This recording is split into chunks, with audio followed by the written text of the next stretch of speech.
Welcome everybody back to today on Music Explained. We are joined by Sam James, a singer-songwriter whose soulful reimaginations of hip hop and pop hits has taken over the internet. Sam, welcome to the show. Thanks. I mean, I don't know if they took over the internet, but they were there. That's In They my were opinion, prominent. I mean, yeah, let's give you some credit right now. yeah, I mean, they do well. I mean, it's funny, like it's like the whole like how that came to be. It was like something I didn't even want to do. yeah, Like it really, was yeah, like I never thought like I spent the last like 15 years writing songs for other artists, like big artists. So I spent like most of my time in Nashville and in LA and like working with people like Dolly Parton and BB Rexa and big artists, you know. So I didn't think about doing any of that stuff. And then the pandemic hit. Like my buddy Ernest like called me like on a Monday night during the pandemic and he's like, dude, what are you drunk? And I'm like, yeah, whatever. I'm like, I don't have to do anything because I make money off royalties. You know what I mean? So like Mhm. I was actually okay for me, like thank God, you know, like I was like financially okay, like at the pandemic because all the studios, everything, just like most people, my job closed. Mhm. So Yep. so I was like, you know, I had so many months off where I just was like eating tons of fast food and getting fat and drinking beer and whiskey and like and he COVID was like, dude, chronicles. Yeah. yeah, he's like, do something. He's my buddy Ernest. He was like, do something productive, would you please? Like, and I'm like, nah, this is good. It's nice to have a break. And he's like, you do all these like crazy hip hop covers when we're in the studio, like just as not even like, you know, when you're like on the mic, just fucking around. Oh, can I swear? Yeah. All right, Yep. Absolutely. good. All right, good. He said, "Buckle up, I'm- kids. Let's yeah, kick it off strong." yeah, yeah, yeah. No, no, no. So he's like, you know, he goes, they're actually good. He's like, you should. I'll help you. I'll help you. Like you know, market your stuff. I was like, that's stupid. I don't want to do it. And I was like, no one's going to care. And he goes, what do you care? You have like 700 Instagram followers. He goes, that you, and you don't even use the platform ever. He goes, why don't you just post it? We'll post them up there. And if people like them, they share it. If not, nobody will see it anyway. So I said, oh, okay, all right, I'll do it. And that's how the covers. And then, of course, like the first one that we do goes viral. Yeah. yeah, The And very first then one. from That's and then wild. from yeah, then from there, I was like, "Well, I guess I'm doing this now." Like, so I did, you know, I of course, I still was, like, doing my normal thing, writing for other artists, and then started writing for myself, and then I started getting, like, tons of, like, labels and agents and managers, like, hitting me up left and right because I would every time I'd post a cover, like, every 3 weeks, and they would all go viral, like, every single time. So, you know, that's kinda how the covers came to be, but it was like a blessing at the end because it's just been it was a ton of fun after I, like, gave in to the, you know, I would how do I put this nice to myself? Uh, I uh, I stopped being like a prick for 5 minutes and realized that, like, you know, you can have fun with it too, it's not so serious, and then that's how it kinda happened. Yeah. Yeah, Absolutely. I yeah, for mean, sure. you have, like there's so much to cover to talk about, like, your entire career because you're a singer-songwriter, you've written, created music for other people and for yourself as well, like, if we take it all the way back to the start, how did you get into this space? How did you get into music? I mean, I've always been into it. I mean, if you go back to the start, I mean, my dad's a musician. Mhm. I mean, he's a pharmacist, but like he was a Okay. musician. So you know, he like wrote songs and played songs, and like ever since I was a baby, I was like just immersed in it, and that's kind of how it started. And then I mean, I've been writing songs like since I was 10. You know, so that's kind of like how it all kind of came to be. I mean, it's like it's always something that I've done. I never thought about not doing it. You know, it's like it's a weird life kind of. because now I'm in my 30s and I'm like, wow, I've done so much. And at the same time, like the whole thing about being a musician and being an artist is like when you're really immersed in it, it's like you're like, wow, I've done so much and I've done so little. Yeah. You know what I mean? Because you're like Yeah. constantly like you want like more. You always like Yeah. want more, and that's the sickness. But I also think it's what keeps you like going. So yeah, Wow. So it's safe to say then you've been doing this for about 20 plus years. If you started writing around 10 years old, being yeah, in oh music, yeah. does it feel like it's been 20 years in the music industry, whether creating, writing, working with other artists?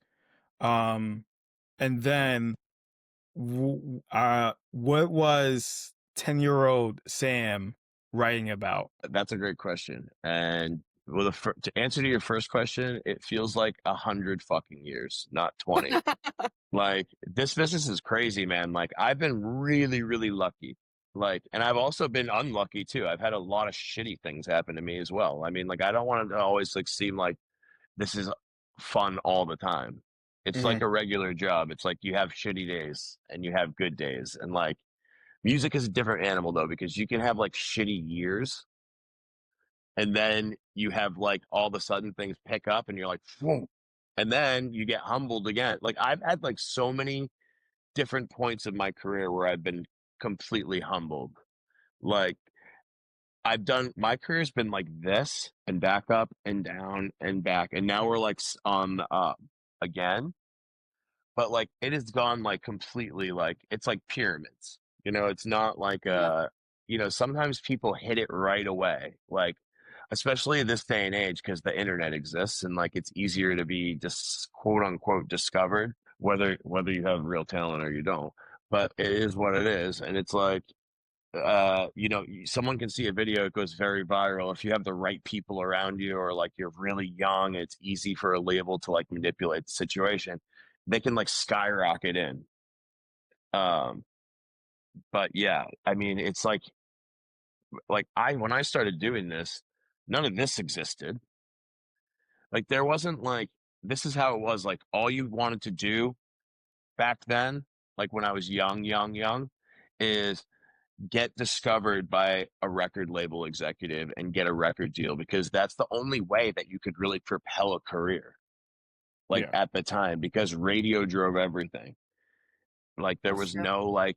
there was no the internet existed obviously, but we didn't have TikTok, they didn't have Facebook, Yeah. you know. Instagram wasn't around. None of this stuff was what it is today. No, I don't Even even like what? I remember. mean, 10 when we were in high school, maybe. I mean, like Yeah, Facebook was just coming up at that point, like nothing else.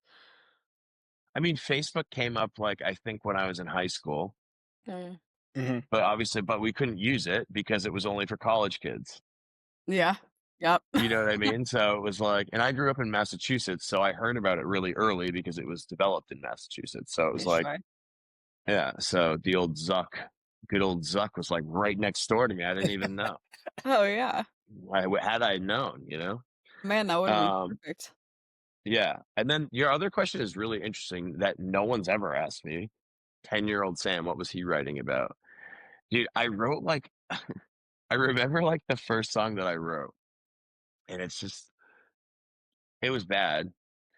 Um, but it was like I don't know. It was like really.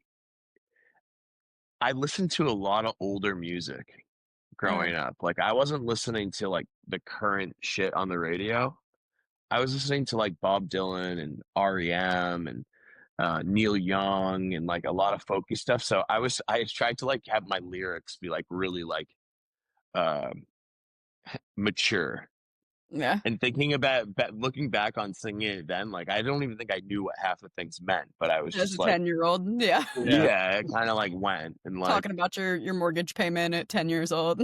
Some what? more so, like, about, like, a lot of, like, love, like, a lot of love songs, Yeah. and, like, I Ah, don't even really think, like, I didn't even don't even think I, like, really even fell in true, like, love till, like, so much later in life, you know what I mean? Like, I yeah. think you, like when you're an artist or a songwriter or, like, you can't, like you're sensitive. You know what I mean? Like I was a sensitive kid. I'm a sensitive adult.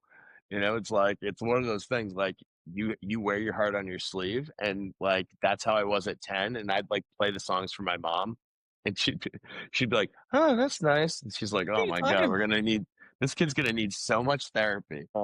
But yeah, no, that's an interesting question. But yeah, I mean, I think the songs got better over time. Obviously, they always do. But I write shitty songs now.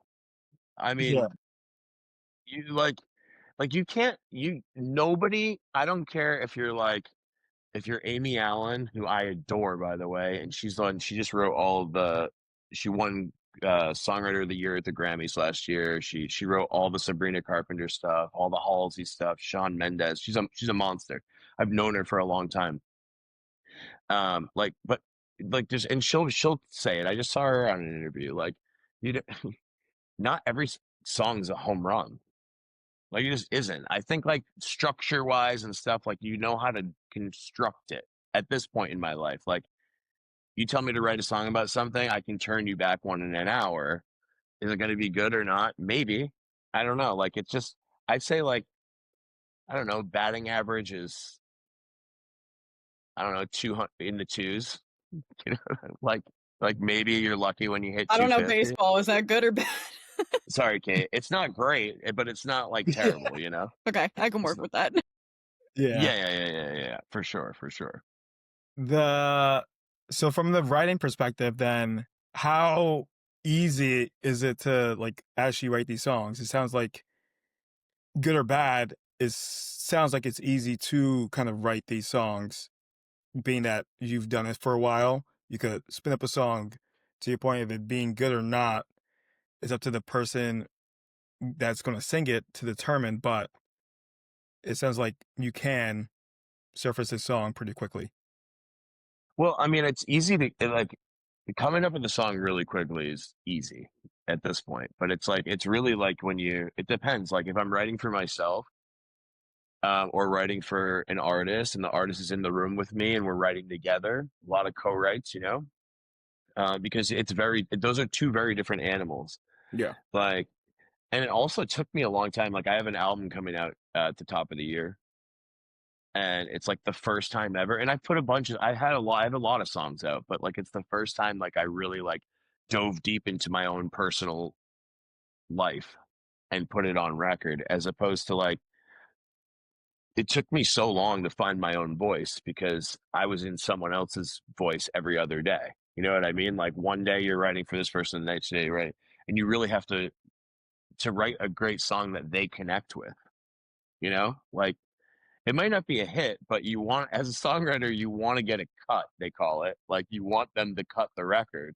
So you want to make sure that you like go into a session and you're really like you're a listener and not a talker, which is hard for me because I'm so full of shit. So it's like I talk, you'll see, like I'll talk a lot. Like if I'm dominating it, just to be like chill out. But that's like it's my anxiety. It's how I get. I talk over talk.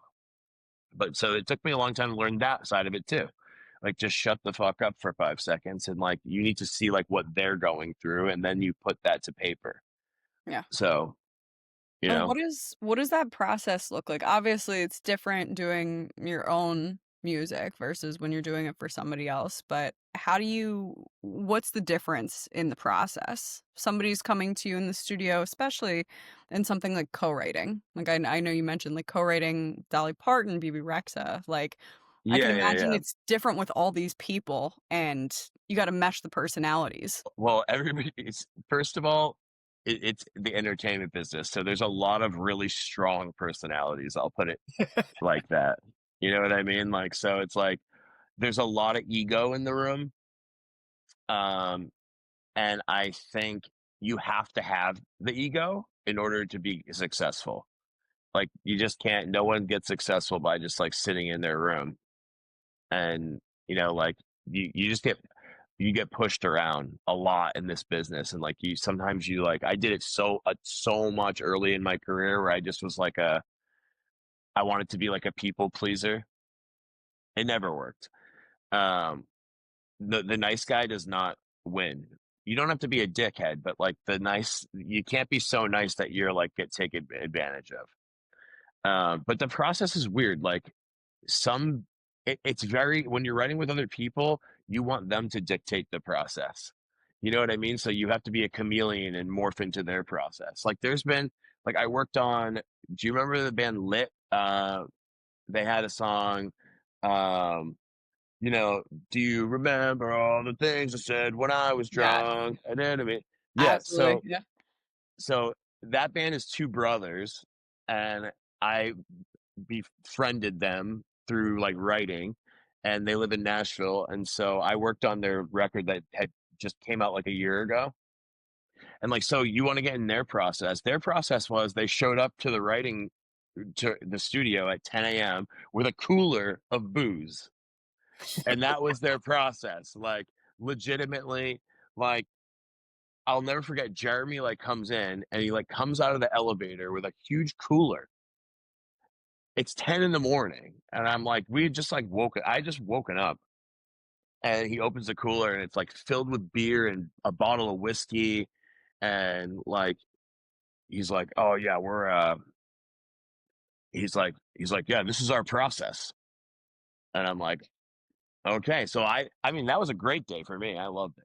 But like, you know, and then other people really want to dive into, uh, you know, it gets really kind of emotional in there sometimes. It's kind of like a therapy session, you know, because you want to write something heartfelt or something that they're going through, and you got to really like, you know, open your ears and your heart and your mind to them and like process it, and like you want to be able to like take this stuff.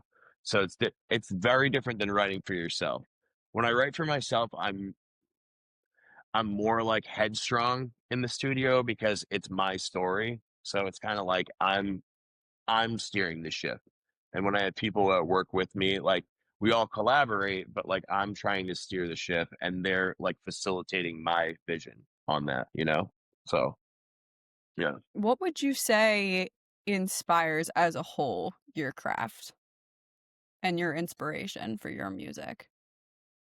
Um, I don't know. That's a good question too. I mean, I think it's a song to song basis for sure. I mean, I think like we've all been through, you know, like we've all had like loss in our life. We've all had love in our life. Um, you know, like a lot like heartbreak and heartache and good things too, you know. And I mean, I think like for me as like the sensitive songwriter, I try to like I lean into a lot of like the heartache because it's kind of my therapy. But you know, it's like I don't really know. I mean, it's just one of those things. Like I'm the kind of guy that's like just I am constantly writing ideas, like from everyday life, like driving and then seeing something weird, like boom, I'm like writing it down, or like doing something like that, or like I was even in the gonna middle of the say, night. Yeah. yeah. Are you one of these people that like you'll get hit with something in like the middle of the night and you're like, gotta put that in the phone, gotta jot that down? Yeah, I'll Yeah. tell you what it is. Like I you have to do it right away or else it's gone. Oh yeah, for sure.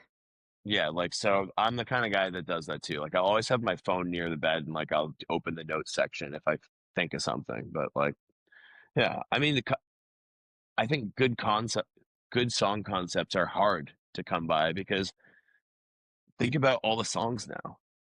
I mean, there's like Spotify now, they told me, a rep at Spotify told me that there's 180,000 songs uploaded a week to Wild. Unreal. Spotify. That's insane. Like that's a lot. You know, I mean, no wonder why there's so much shitty music. Just kidding. To Well, your it has point, to. Yeah. Most of it's gotta suck. You know what I mean? Like you can't hit Yeah. a home run every time. Like it's hard. for sure. It's hard to find like also too like there's a lot of mainstream stuff right now that I love, and there's so much small shit that I love too. Like and that I think TikTok is a blessing. Like TikTok, Instagram, the whole social media, it's like a blessing and a curse. Mm, I mean, abs- it's in theory easier to get pushed out to the masses, if something's really a dope vibe and like people start sharing it and stuff. But you're also competing with a million people a day that are doing the same thing as you.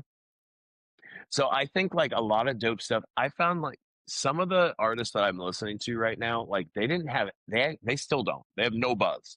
Zero. Zero buzz. Like their videos get like 25 likes. And like I'll just follow them because I'm like, wow, they're so dope. And I know eventually it will start I'm like, this has got to hit eventually. That's happened to me like 4 times in the last 4 years. Like where I'll like somebody, they have 1,000 followers, and then I just see it's fun to watch them grow and grow and grow and grow. Like it's all of a sudden they'll have one video and then people are like, oh wow, this person's so fucking dope. And then they'll go back and like and then they're sharing that. It's cool. It's a cool experience, but you're also like battling an algorithm, which is I mean, you guys know because you post, like you Yeah. have a podcast. Like it's really hard like to uh fight a computer that's changing its mind every day or every other day on like what is acceptable and what is not. So, I mean, yeah, I mean, it's definitely, I don't know, it's weird. It's a weird like era that we're in, and I'm curious to see like where it's going to go from here. Yeah. There's so much less barrier to entry, I think, as a whole, where people are just I agree with you completely. I think it's awesome that people can put their stuff out there and you don't Yeah. have to have a full, A&R, you don't have to have a full label behind you to get started, but they're not all they're not all winners, you know? Like No, I mean, the thing is too, it's like there's some stuff. it's really hard to make a living in music now. Like, Absolutely. it's really like, especially because it's all streaming. I mean, as a Yeah. songwriter, we're so fucked. Like, they're trying to pass new laws now, but like, you can't like as a writer, you have to write massive records in order to get really paid. Like you used to be able to like I have friends, older writers, people in their 50s and 60s that, like they'll write the track 12 on the Tim McGraw album in the 90s. It wasn't a single, it didn't go to radio, but the album sold physically 10 million copies. So they would get a check every 3 months for $100,000. Like it was clockwork. You know what I mean? And that's like in the 90s. Like there's a lot of money to be made. Now that the pie is it's much bigger because people can consume music more. Um, it's much bigger, but the only people that are making the money are the record companies. Like because they also own Spotify. They pretend like they don't, but they're like the major investors in Spotify. So like that's so they own a master, which is like that's the master share, and that's the physical recording. So they're the ones that get paid. The writers get so little that on streams it makes no sense. Like it, it's tough. So it's like a weird world. I mean, I think like the artist has the upper hand now because I can go out and play shows. You know what I mean? Like I can go on the road and make my nut now. With the writing thing, it's a lot harder. Um, it's just super tough because radio isn't really driving. There's only like 10 songs on the radio at any time. They just repeat and repeat So and true. repeat. And you're never gonna like I mean, it's really hard to have like a breakout radio hit in this day and age because they're not like you have to have everything, the stars have to align perfectly. Like you have to book a right with the right people that are writing for the right artist who's also signed to a major label, who also is like great at social media, who also has a great team. Like it's the only way that things are going to go that way for you as a writer.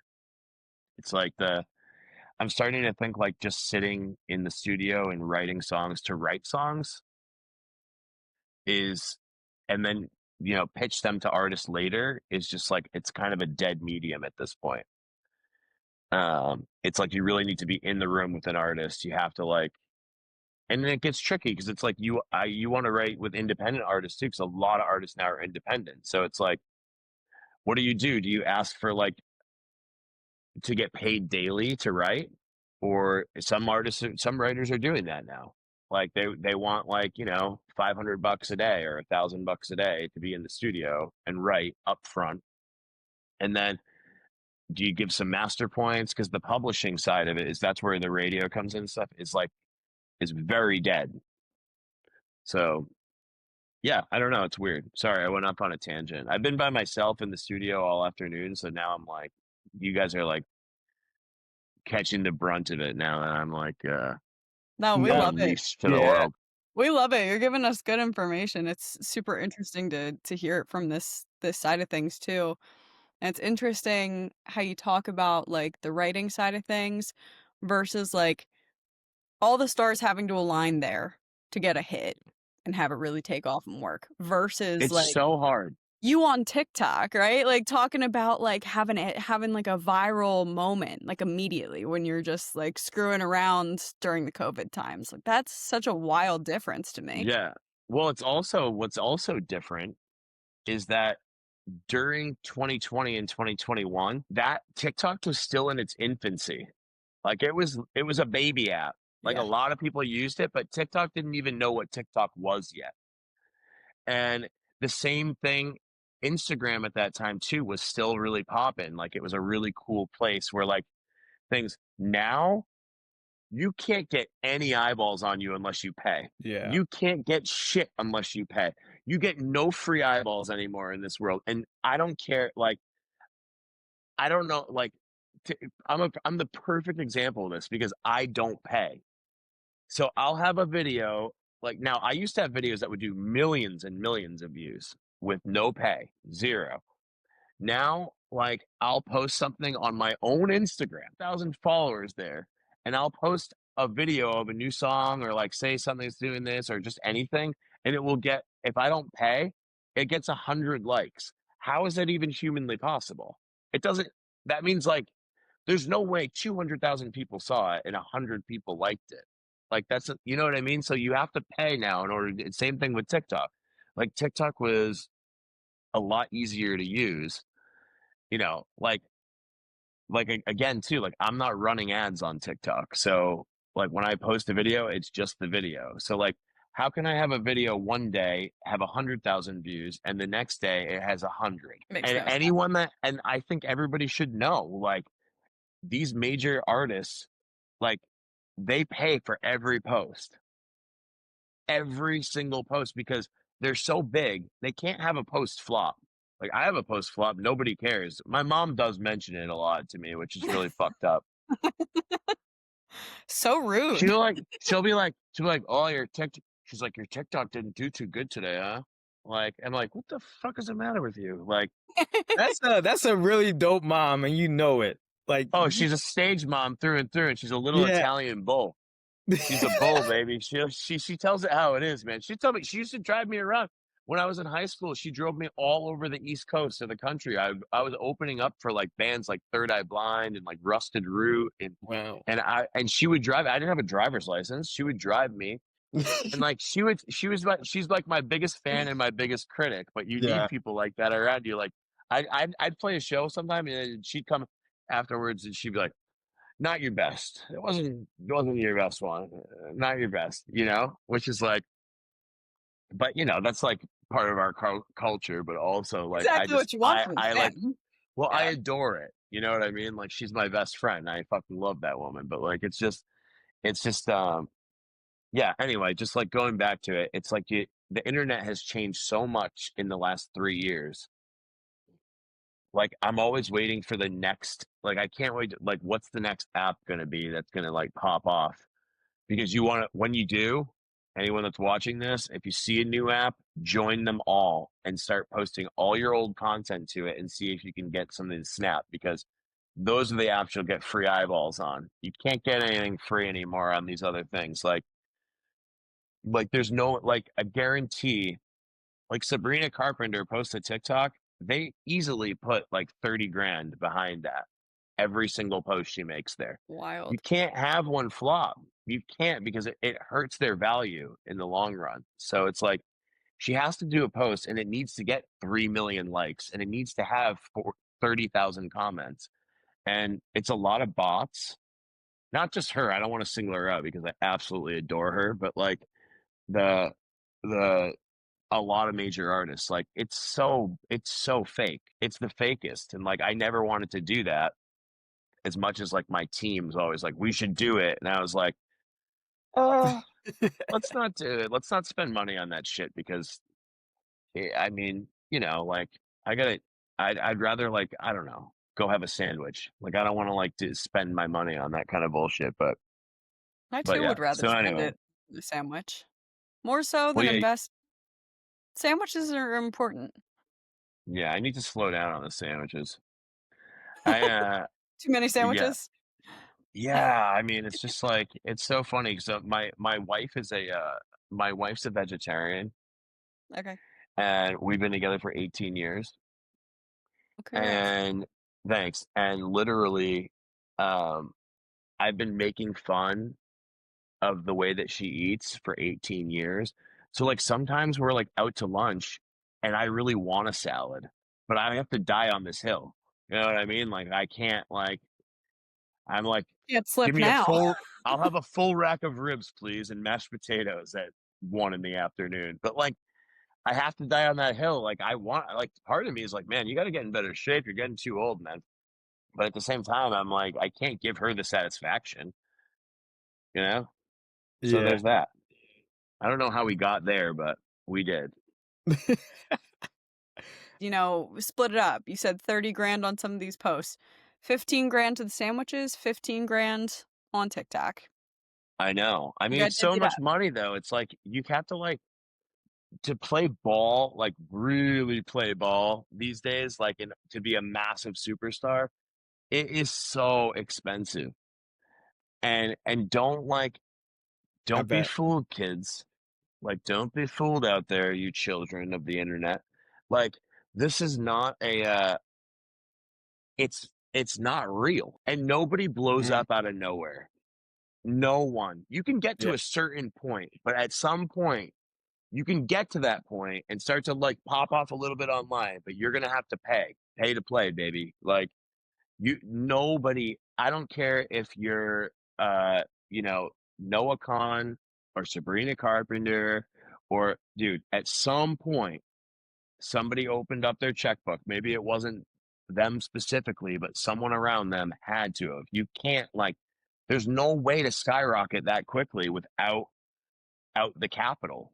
And that's where I think that there's like that's a big problem in music right now. It's like do you ever see that movie Moneyball Mhm. with Brad Pitt? It's a baseball movie, Kate. You're gonna hate it. Don't Oh my watch it. god, come on. Kate, Sports. you're gonna hate it. Come on. Alright, I'll But try to the follow. whole thing is that Brad Pitt works for a team that doesn't have a lot of money and they're competing against teams that have a ton of money. So it's like, and he says there's like all these teams have a lot of money, and then there's a big pile of shit, and then there's us underneath the pile of shit. And that's like what it is. Like it's really so expensive these days. It's expensive to tour, it's expensive to, be in the studio. It's a lot. So it's like all these things add up and you have to like build that right team around you that knows what they're doing. I feel like that's tough how, easily that hides solid talent. Like you mentioned that there are so many people out there that you've seen before they got big, before they started to kind of have a Sure. moment. And it's like, Here's the thing though, not to like, so this is like the other thing, the other side of that. Like, so is okay. So like, I don't know, like take anyone that blew up, like a say Benson Boone, right?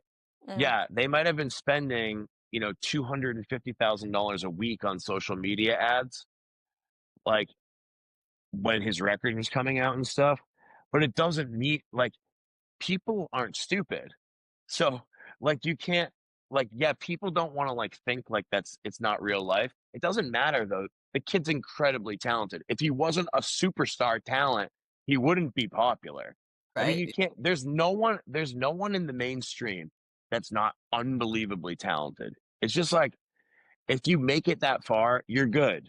It's really rare if somebody squeaks by. I mean, it's like the NFL. You know what I mean? There's like Yeah. I sit on my couch, like I'm a chubby asshole, like on my couch on Sundays, and I'm like, this guy fucking sucks. He's like on my fantasy team, and I'm like, he's a professional athlete.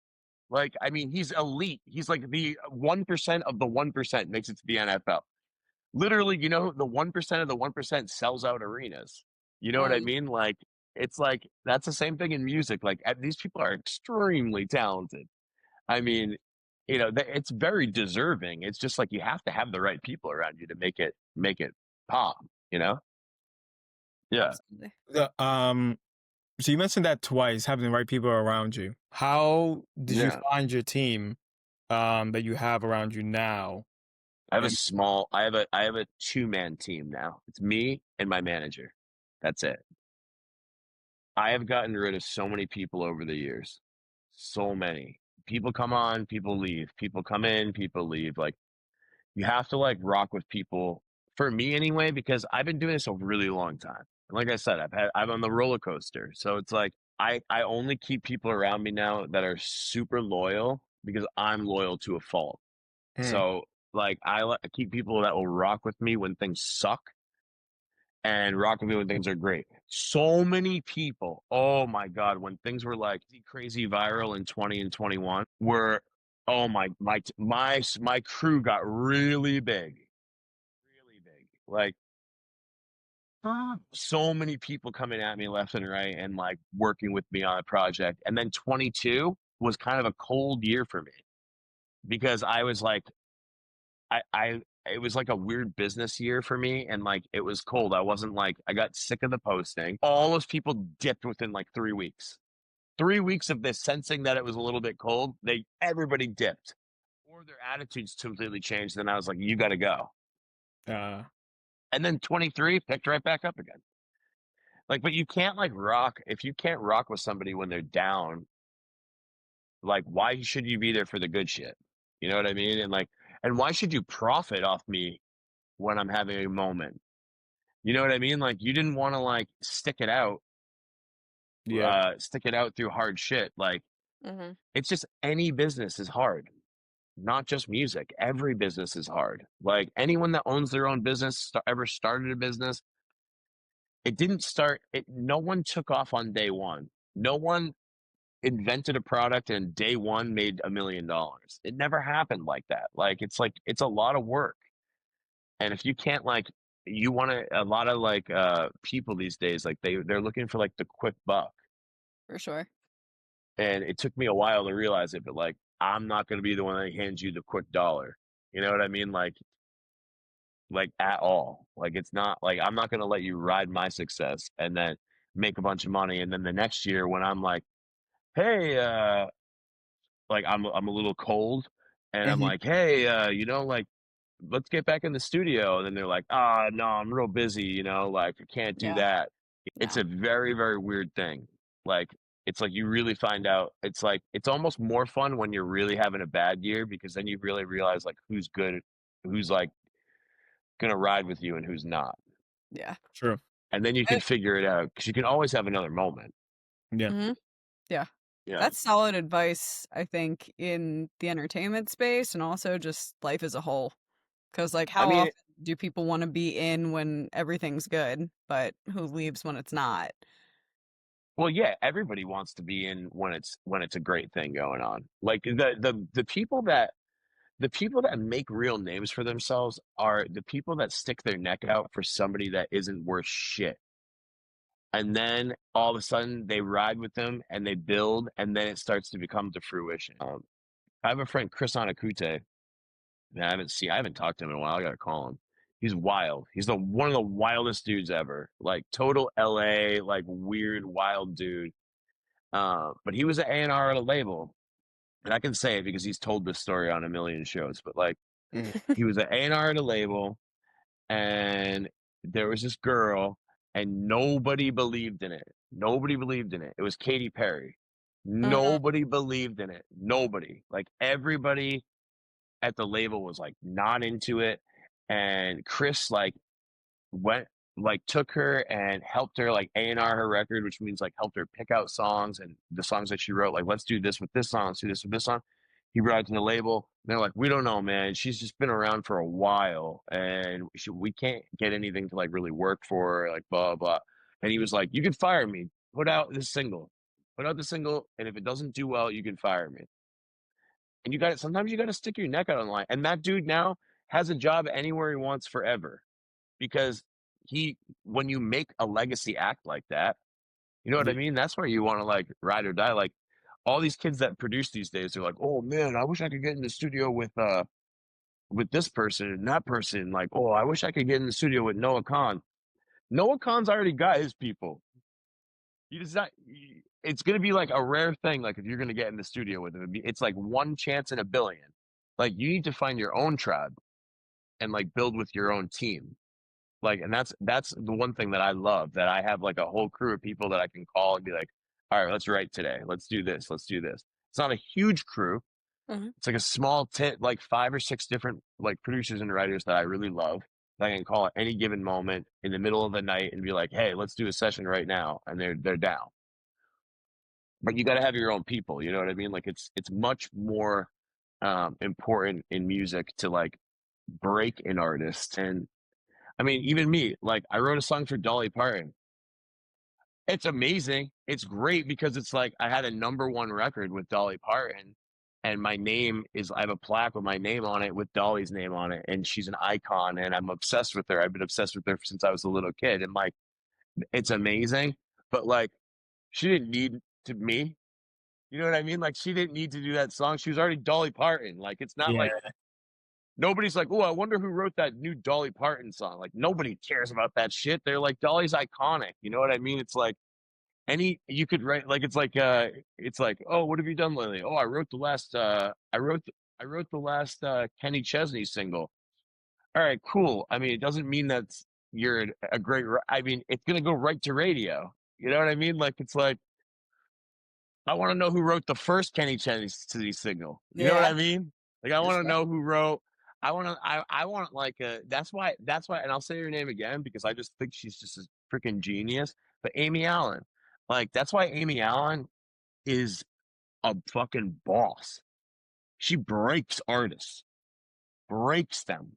Like she writes songs for artists and they break. Like that's a really, really hard skill. It's very special. I've never done it. There's so many writers I know that we make a living writing music. We've never done it. It's really hard. Like she has, I don't know what it is about her. Like she has something special, and it's Yeah. like she can get in the studio with a new artist that's got a buzz. Obviously, like she's not working with any slouches, you know. But like, and she can like bring something out in them, and then those records break, man. Like, you know, it's like it's a crazy, crazy thing. Sorry, I'm doing so much talking. I feel my mouth's dry. I'm like just rambling on about shit. Like hopefully Julia can edit this shit out. So it's like, you know, like Oh, we love it.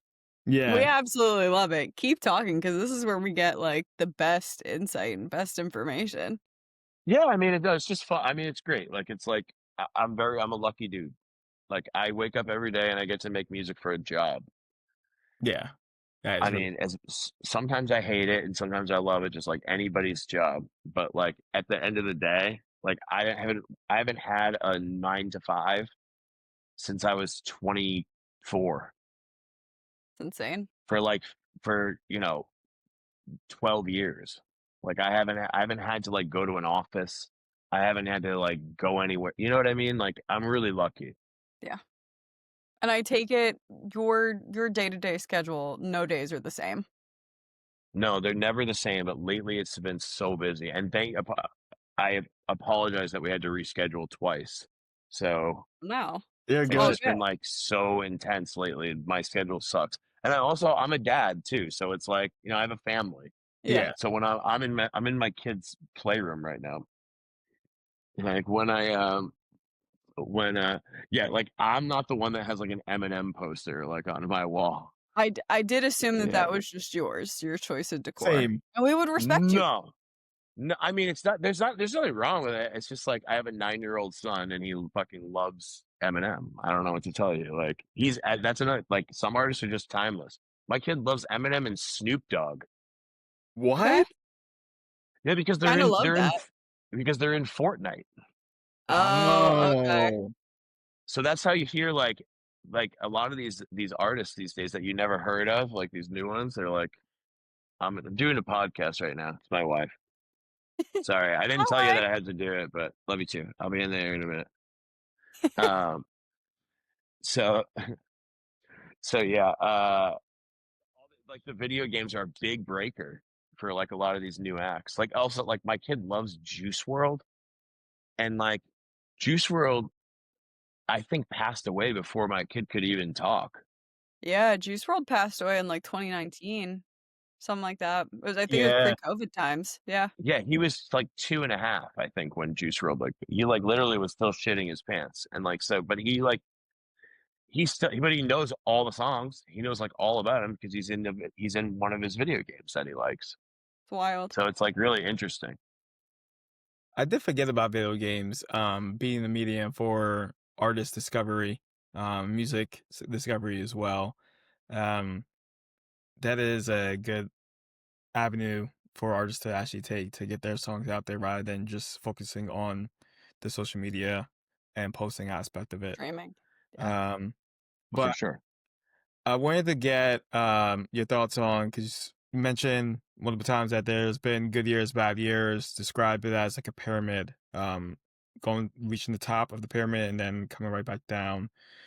How did you dig your way out of those bad periods that you felt down? I mean, it's not an easy thing to do. It's like I think like the one thing that's like super helpful is that I have a really great family. So like they like I have an amazing wife. And she drives me crazy and I also hate her, but I do love her. You know what I mean? Like she's the absolute best.